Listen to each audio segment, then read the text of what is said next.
the outcome is that President Putin, with a slight dip, his party is solidly in power, but the communists are in second place. For someone like me, for example, that would be supportive of Putin's foreign policy, but critical of the way the economy is run internally inside Russia, I regard that as quite a good outcome. Will it influence the course of Putin's presidency? Will they take account of the fact that a party to the left of them has done very well in these elections? Yeah, just to add something there, George. I mean, the communists, by the way, dispute the results in certain districts. They allege that, it's very important to mention this, they allege that electronic voting, which was used for the first time in a parliamentary election in 9 different regions, including Moscow City, trumps some unusual results. Now, let's just talk about the Moscow thing for a second. It's important to mention this. In Moscow, they actually held a protest about it on Saturday. About 1,000 people turned up in the center of the city at Pushkin Square. Basically, they alleged that a lot of their candidates were winning, some by quite handsome margins, until the electronic votes were added. We've seen this in America with the postal ballots, for example, where the election results changed dramatically. But they alleged that some fiddling went on with the e-voting. The online voting.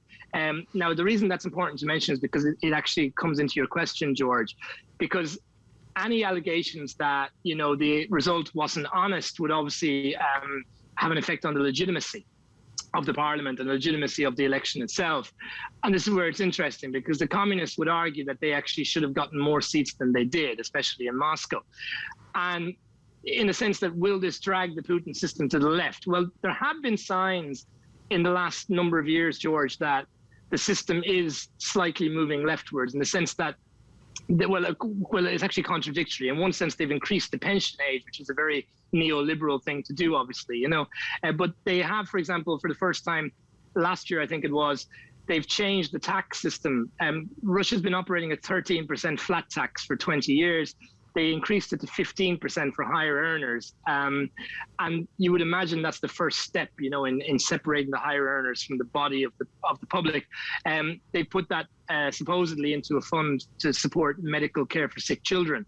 But you'd imagine that now that the kind of sacred 13% rate has been, at least modified in some respect, that should lead to higher increases. And a lot of higher earners here are fearful that they will end up paying 20 or 25%, which sounds like very little compared to the UK, but it's obviously a big difference from 13, So will it bring the politics to the left, George? I would say that in Russia, like in most countries, the younger people definitely skew left.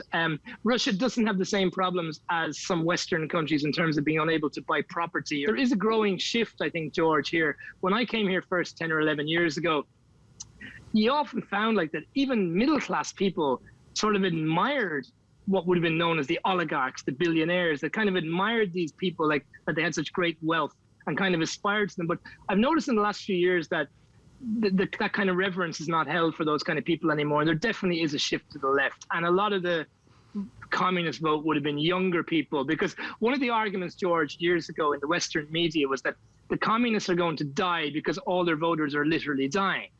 Because people were saying, the only people that vote for the communists are people that are nostalgic for the Soviet Union, pensioners, basically. Well, if the party has just increased its vote, now the party's vote had been declining for 30 years, basically. Their high point in post-Soviet Russia was in 1996, when they did very, very well.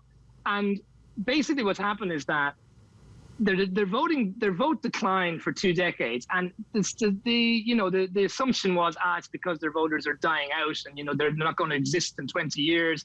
But the fact they've gotten such a great result this time obviously means that younger people are turning to them, not just weazened old pensioners who have a nostalgia for the days of Brezhnev. So yes, to answer your question, there's very clearly a shift leftwards, and this clearly puts pressure on Putin, George, because obviously one of the ways Putin legitimizes his rule or whatever is by keeping the elites under control and whatever have you.